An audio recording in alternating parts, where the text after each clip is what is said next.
Welcome back to Wise Up TV, where today we are breaking down the team list for Kangaroos versus Tonga this Friday night coming up at Suncorp Stadium. I absolutely can't wait. As you can see, I got my Kiwis jersey on. I'm ready to support my team next week. But we've got two great teams coming up right here. And we're going to break down this team list for you. And we're going to break down and give you a combined 17. The best 17 players who I think will be on the field come Friday night. But guys, before we get into it, please hit that like and subscribe to Wise Up TV for all your international content. We're going to cover it right to the end of this Pacific Championship. So please hang out with us over the next month. Look, just going through the Kangaroos list, and we'll go through Tonga's. Kangaroos got Dylan Edwards at the back, Xavier Coates, Hamiso Tabuai-Fidow, Travojevic, Zach Lomax, Dearden, Moses. And in the front row, we've got Paddy Carrigan, Harry Grant, Lindsay Collins. In your back row, Crichton Murray, Isaiah Yeo. And then on the bench, Burton, Barnett, Cotter, and Young. Look, just starting off at the top, Dill Edwards, man, he's been in form. He's probably the best fullback in the game, as we would understand. And I think it's the right time for him to come into the Kangaroos squad. I remember last year that they went with Tedesco, and they put him on the wing, and it just didn't work. I think it's time now, and I think he cemented that through his Blues performance in Origin, that he is the number one guy. And you just see all the things he does through the Panthers, the one percenters, all those types of things. He's just so important, and I think he'll do a great job. As your wingers, Lomax and Coates, just dynamic. Aerial threat and Coates, finishing. Lomax, same again, aerial threat, finishing, goal kicking as well. Imagine they'll go with him as a goal kicker, although there are other options. And then in your centres, Hamiso Tabuai-Fidow, Travojevic. Tommy Travojevic will do a good job, I feel. He's played a bit of centre at Origin level. He can do a job. Tabuai-Fidow, just that speed. And if you pair it with Coates, it's going to be absolutely deadly on their right side. And then vice versa, Travojevic and Lomax. There's just speed and power. There's intangibles. Expect these guys to just pop out of nowhere and come up with an amazing play. Zach Lomax, for me, is one of those guys. He'll just step up. He'll pick his moment. He'll seize the moment. I think he's one to do that. Same for the likes of Tabuai-Fidow. He can just break a line at will. Do not give him space on the outside. So Tonga will have to be super tight. He's got those fullback instincts, but he can do that on an edge. Same with Travojevic, fullback instincts, but can do it on an edge. So it's going to be heads on a swivel for Tonga. They're going to have to be really, really sharp. That is quite a deadly back five when you put it all together. Dearden and Moses and the halves, yeah, a new pairing, but both played at Origin at the same level, so they'll have a feel and understanding for what needs to be done. Now, there should be some little hiccups, I'd imagine. Maybe they may not be on the same page. They'll have to figure out their timing, but they could obviously hit the ground running. I think there's good balance in there with Mitch Moses being that organising half, that kicking half majority. Tommy Dearden will be your run threat. He'll be your attacking threat. He'll defend hard. He'll work hard. He'll always be sniping for spaces and holes. So if he's working with his back rowers and Angus Crichton or Tom Travojevic, expect those guys to be firing. But no doubt Mitchell Moses has been off for about 9 to 10 weeks, so he might come back a little bit rusty. So, but apart from it, it's still a very good pairing in my opinion. Front row, Paddy Carrigan and Lindsay Collins as your props. Yeah, Paddy, more of a lock, but it's the same essential role. He'll be more of a running role, but he can fill in for an Isaiah Yeo. In my opinion, when Yeo needs a little break or Yeo takes a carry, Paddy Carrigan can set up the play as a first receiver if needs be. Lindsay Collins, just your up and down traditional front row. He'll put on that pressure. He'll be putting that heat on AFB. Felice Kaufusi, he'll be trying to be an enforcer, be physical. So watch out for him as well. Harry Grant, now, they usually go with the Harry Grant and Ben Hunt interchangeably. I see Ben Hunt isn't in the team. They're going with Matt Burton in that kind of utility role. I think what Meninga's saying is that they've got enough in Grant. They believe and Harry Grant can play 80 minutes. They don't think they need Ben Hunt as such, I think, to kind of beat this Tongan team. They think they'll get enough good go forward and that Harry will be able to do enough to help this team get over the line, which is probably right in many ways. But there is that risk is that you don't have a traditional hooker if Harry Grant goes down early. So you'll be playing with Matt Burton or someone else will have to fill in that role, which then again kind of neutralizes the playing field. But I think they've gone with the right decision. And I'm not expecting Harry to get injured. In the back row, Angus Crichton, absolutely amazing season. We saw what he did at Origin. Cameron Murray, more of a lock. So this might be an area that you could target them in as back row if I'm Tonga, but still world class player, solid player, and Isaiah Yeo is that kind of link player. He'll be the key. Yeo will set the tempo. He'll be on the front foot. He'll be kind of the difference, in my opinion, as to getting the Australians just the motor this guy has. He just does not stop. So the pressure will be on Tonga the whole game as long as this guy's on the field. Maybe a bit of obviously a different system with Penrith. I mean, he's got Dylan Edwards there, but working with the others, how quickly can he get them acclimatized and working together? That will be quite tricky, especially with new halves. So the timing and things might be off a little bit, but Isaiah will still put on a great performance. Matt Burton will be that utility. I doubt he'll play much hooker, although if the game, from what Meninga's probably thinking, if this game blows out, I can give Harry Grant rest. I can give Matt Burton in there just to either play hooker, but mainly he's a great utility. He can play in the halves. He can play in the centres. It's probably the perfect utility you need. But again, if Harry Grant goes down, you don't want to really risk that. But in saying that, I doubt that will happen, and he'll probably be able to play either as a backline cover or something else. Might come in late in the game. Mitch Barnett, I think, is the perfect interchange player. He'll be your kind of first forward off the bench, in my opinion. He'll help relieve in Lindsay Collins or Paddy Garrigan. He can play long minutes. He can move to the back row if you need him to at a pinch. He's been great for us at the Warriors. He'll be very professional. He had a great run with the Blues. I think he'll be absolutely awesome. And then you got Ruben Cotter, more of that speed. I mean, Ruben will probably activate if the game's going quick and the tempo is right. Harry Grant will get him going one off the ruck. And that's when the game just starts to pick up in intensity again and puts more pressure on Tonga. So all things going well, that's probably what they want to do. And then Hudson Young, again, he's not really a pick that I would go for, but he gives you a bit of cover, gives you a bit of aggression. And again, he's not the main focal point. He's not relied upon. So I think they'll probably get this one, and he'll probably be able to just fill in where they needs to be. He won't need to do too much, in my opinion. Let's move over to Tonga, guys. But sorry, just quickly on Australia. Plan of attack will probably be, use the speed and power they have, get the ruck speed going, attack the bigger Tongan forwards. But we'll get more into the game plan. But those are just some of the things that I'm thinking of right now.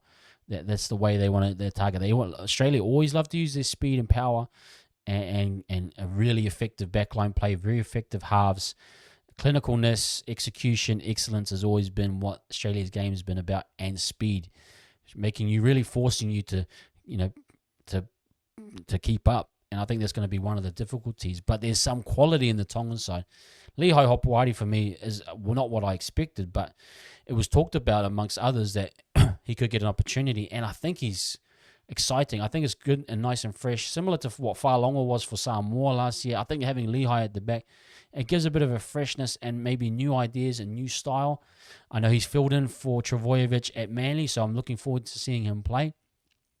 How does he link up? How does he position himself? For me, Lehigh is a very smart football player. He's small at times, or he looks a bit lanky, a little bit thin. He knows how to position himself. He's got instincts for the game. He's got a very smart footy IQ. I know he'll find his way in place. Be interested to see how he goes, but he's going to have to play a big game. It's a big responsibility of any fullback to be a link man, to be set up the yardage. So big job for him, but I'm excited to see how he goes. Daniel Tupou, the legend that he is, he'll be solid. Carries, finishing, high balls. He'll be in the right places at the right times. Moses Sully as well. I hope Moses goes well. I know Moses is that threat. If he can get some early ball, if they can get good quality ball for Moses, maybe he can attack, Hamiso Tupuai-Fuda. He can get on top of them, make themselves felt known, get themselves in good field position, and Moses can be that threat. Even from long range as well, Moses is a threat. Paul Alamotzi and Katoa on that right side, I imagine. Paul's had a great season, great grand final for himself. If he brings those patterns and habits from Penrith, that side should be really good, in my opinion. I think he can do a number if he's up against Travojevic. He can cause some trouble. He can lock him down in many ways, dependent. But I think Paul will have a massive game. And Sione Katoa, I think he's going to be is huge as well. He's had a great season at the Sharks. So if he can bring his best game, again, not great on the high ball, Will be targeted, I imagine. Has a few errors in his game, but when he's on, man, he's really on. So, in the halves, Tui Lolo here and Katoa. Yeah, Tui for me, I think his time has been up for a little while. I suppose he's not an ideal replacement. I can understand that. Latu Fainu for me would have probably been a better option, but I think Latu is injured at the moment. But yeah, I'm just hoping that Tui can do a good job. Tui for me, he needs to be able to defend well. A lot of pressure will be sent at him, whether it's Cameron Murray or Crichton. He's going to get a lot of traffic at him. But he needs to play his role as a good foil for Katoa. He can't be missing in the game. He has to make plays as well to support Katoa, although Katoa for me is the focal point. A lot of pressure will be put on him by the Kangaroos. There'll be a lot of kick pressure, a lot of little things to try and slow him down. But if he can get his game going, if he can get this attack going, because there's so many weapons in the back line and in the back row and even the front row, activating Adam Fanor Blake, all those little things, they need to get this team going. But Isaiah Katoa is the linchpin. He is the key. And then you go into the front row, Adam Fanor Blake, for me as a Warriors fan, absolute professional. Despite everything that's kind of happened around him, he's still able to perform on the field. And no doubt he'll do that for Tonga. And I think he'll do a great job. Felice Kaufusi's kind of on the eye field to kind of balance out. Adam's a big guy, can get moved around a little bit defensively. Felice is kind of that smaller, typically a back rower, but he'll come in and help kind of solidify that front row, make sure they're kind of rock solid defensively. Saliva Halavili, yeah, not my ideal hooker. I think Saliva's time as an actual hooker, it's not ideal, but if he can be a rock in defense as well, make sure that they stay solid. But those are kind of, Adam and Saliva and Jason, they're bigger bodies and they can get moved around by the likes of a Harry Grant. You get 6 gains, you get all the tempo that Australia try to build, and it starts to tire out these boys. But Kaufusi hopefully kind of shores that up with a bit of mobility to make sure that everything stays solid. Olakau'atu on that right edge, absolutely going to be dangerous. And I think Ali will play on the left edge. Ali's had an amazing season. But those two, if those two can get firing, if they can really, I just think they just need to nullify Crichton and Murray. If they can nullify them, that's a massive step towards Tonga having a great game. But expecting Olakau'atu to be at his damaging best. Hopefully these guys get some early ball. Ali will be a strong player. He'll just have his intangibles. He'll have his structures and his systems. He'll be really solid in my opinion. And then Jason, I think personally I would have had Jason off the bench, but he's starting. I think he'll do a good job. Again, he'll be kind of I think he'll be more of a direct runner. Maybe they'll start off early as more just direct, one out from the ruck. But, Jace will be great. He's a captain, he's experienced, and you're just hoping that he can bring out his best game. It's been a little while for Jace, I reckon, but if he can get the best game out of him, especially in a Tongan jersey, he can lift to another gear. That would be exciting. Off the bench, Sonny Luke. I personally would have started with Sonny Luke over Havili, but I think if they get this right, get Sonny Luke on as quickly as possible to speed that ruck up, to balance out a Harry Grant. You do not want to let Harry Grant dictate the tempo of the game. You need someone else to counter that, to kind of pick up the speed. Sonny Luke might be their guy, or is their guy, I think. Satili Tuponuia, I think he's a great cover. Satili is a good hard worker. He's a grafter. He'll fill in for the likes of Olakau'atu or Katoa. I think he'll do a good job there. And I think also he'll bring good energy. He'll be able to defend well, run hard. He has a really good solid line as well. So you don't lose too much in the back row there for Satili there. Taniela Paseka is, he's that impact guy. He's that guy, if you can get him on at the right time, I even see if you can hold him out for later on in the game. But he can be effective off the bench early, but I think he might be one to break open the game. As you can see, the opposite there they've got is kind of Mitch Barnett and Cotter. Cotter is that smaller speed type player. Tonga going with the more bigger, powerful one. So it depends on how the game is going, but if Tonga can kind of get the balance right, if they're still in the fight, you can bring on a Paseka and the Ruben Cotter. He's not going to, enjoy tackling those bigger guys all day. So this is really, decided upon who dictates the game. Can Harry Grant dictate it, or can Tonga dictate it through just some great play, using their guys effectively? So that's going to be the big question. But Keon Koloamatangi, I thought Keon would have started as a lock. I think he'll be the natural, rotation for Jason as a lock. I think Keon brings that ball playing. He brings that. He can play back row, obviously, as well, if you want to go that way. but I think he'll bring that speed of play as well. So if they time it right with Sonny Luke and Keon and those guys, they can get this 4-pack going. They might be able to get some good moments here, some good ball. They might be able to set up an Isaiah Katoa to use those outside backs effectively because he's got great outside backs. So yeah, this is pretty much the two teams. It's going to be a great game. I just want to break down for you now, guys, the teams that I've got. I think is going to be a tough battle. Now, whether or not Tonga can pull this off, I'm really interested to see what they can do.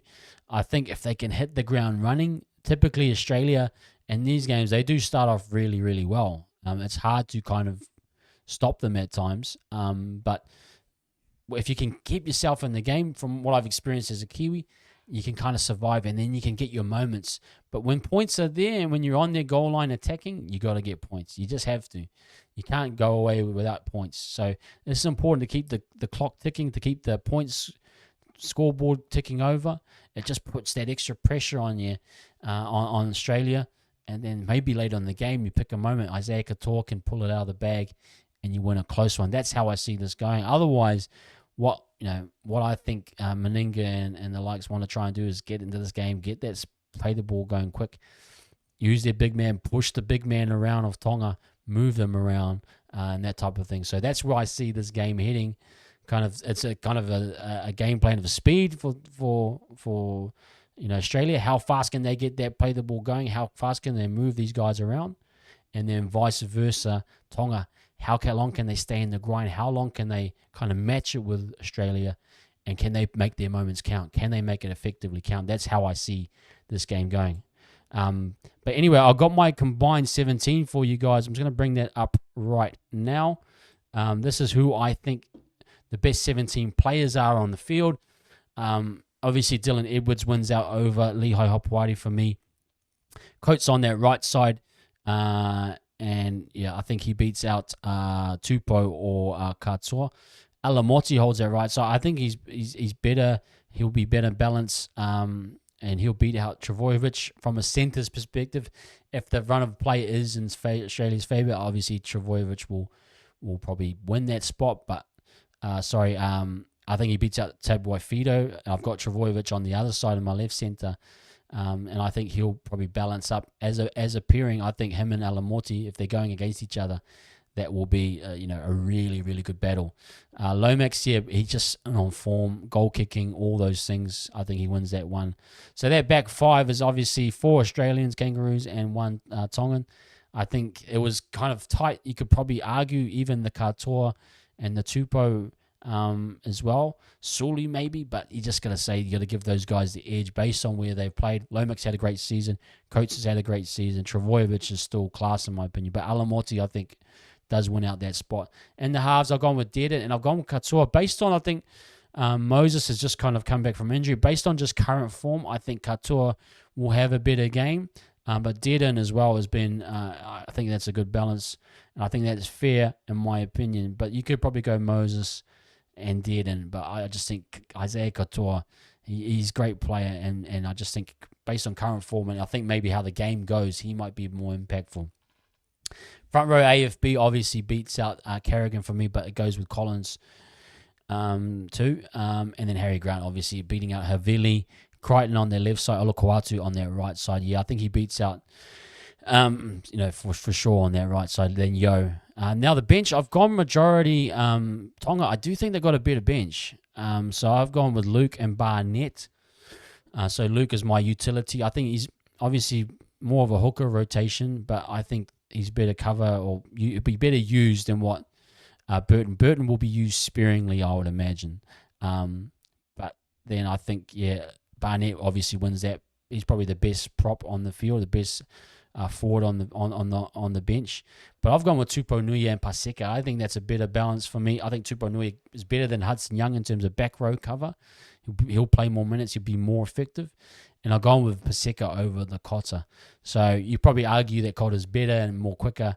But based on game plans or better balance, I still think Paseka is just a massive unit and forward that I would love to have on the field. But anyway, guys, that's my combined 17 for this game. Look, scoreline-wise, I think hopefully Tonga can pull this one out. I'd love to see it from an international fan. You just want to see the big guns get beaten. Hopefully not against the Kiwis in a few weeks, but at least for Australia. But I honestly see this going Australia's way. I think they've just got too much. The little keys like Havili and Lolo here, you just need quality players to counteract the Kangaroos. Everything else is quite man for man, and you can argue it. Probably Lehigh Hopewadi, just the inexperience and time as a fullback. It was just, there's just too much experience and quality there. But there are parts of the field where you like to see some battles and just see how they go. But just think the Lolo here and Havili situation, they're just kind of missing a better hooker and a better half to support Isaiah Katoa. And that might have been the difference. But I would love to see a close game. There was a blowout last time against Samoa, this round one of Pacific Championships last year. Would love to see a close, tight game. I probably won't see it, but I'm probably going for like a, like a 36-24 scoreline. It might be high scoring. These games typically are. Guys have been out for 4 or 5 weeks. A little bit of looseness in the play, a lot of drop balls sometimes. And then you're just thinking that speed of play of the ball. You're thinking the quickness, how they will attack Australia, that they should get on top. But yeah, I just hope it's a close one, but I'm thinking 36-24 to the Kangaroos. But anyway, guys, let me know what you think about these two teams. Who do you think is going to win? What's your prediction, man of the match, all those things? Chuck them in the comments below, and we'll get back to you guys after the game. But also come along for the watch along on Friday night if you want to, here on YouTube at Wires Up TV. But thank you once again, guys. Like and subscribe to Wires Up TV, and have a good rest of your day. Peace.